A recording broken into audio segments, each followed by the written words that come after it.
So used to politicians who stick to the script and the same old predictable talking points. Sometimes they sound more like robots than actual people.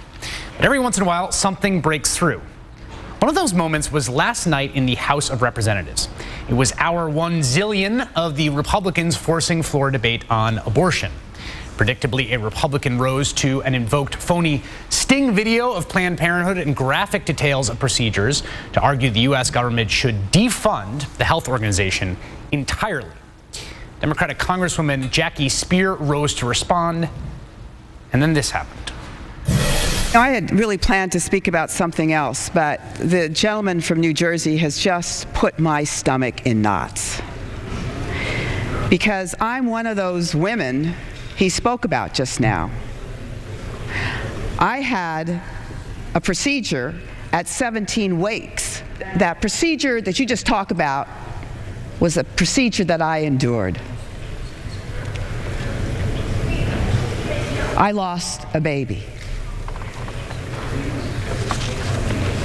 But for you to stand on this floor and to suggest, as you have, that somehow this is a procedure that is either welcomed or done cavalierly or done without any thought is preposterous. It's a remarkable and brave thing to do. And today, predictably, 230 House Republicans and 10 Democrats voted to cut off all federal funding for Planned Parenthood. Here's the thing. The Republicans and the right have already won the policy battle over public funding of abortion. Federal funding of abortion has been illegal since the Hyde Amendment was first passed all the way back in 1976. So the defunding they voted through today doesn't make one iota of impact on abortions.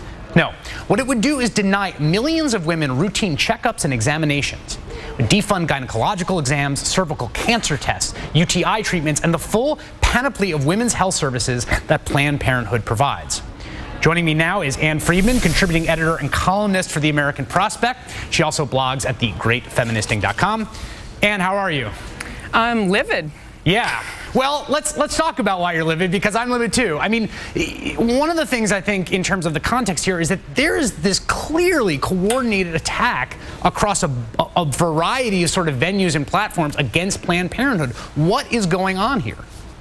I mean, maybe it's that we need to talk more about how many women see Planned Parenthood for core services. I mean, this is personal. I and every woman I know, just about every woman I know, has been to Planned Parenthood for pap smears, for contraception, for like breast exams. I mean, things that are non-controversial.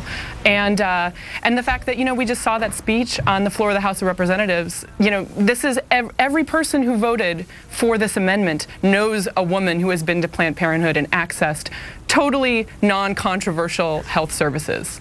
So then what do you make of this strategy? I mean, you know, Rachel Maddow and I have talked about how you had this, the Tea Party infused Republican Party riding to victory on deficit, debt, jobs, etc., and just going full out culture war, anti-abortion rights all the way here.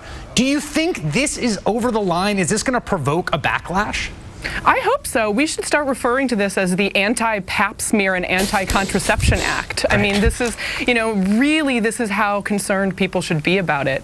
You know, and part of me wants to say that this is a result of Democrats saying, you know, no big deal, like we'll let you have this ban on federal funding of abortion. That's, you know, we're not going to argue about that. And this Stupak-Pitts amendment to the health care bill, you know, like we're not going to fight too hard on that one. I mean, you know, this is abortion. It's a touchy subject. And I think that what we've learned with legislation like this is when you give an inch on abortion, they take a mile on contraception and core health services. Right. So that the grand bargain that struck right through the Hyde Amendment, the truce never lasts, is the point. Right.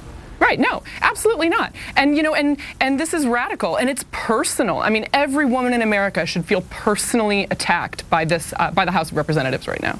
Last question here. You know, it appears, I mean, people have said, well, you know, calm down. This is the House and the votes are not there in the Senate, so this is just symbolic. Should we be as livid as you say we should, or should we say, look, this is posturing and we're, you know, everything's going to be fine when it gets to the Senate?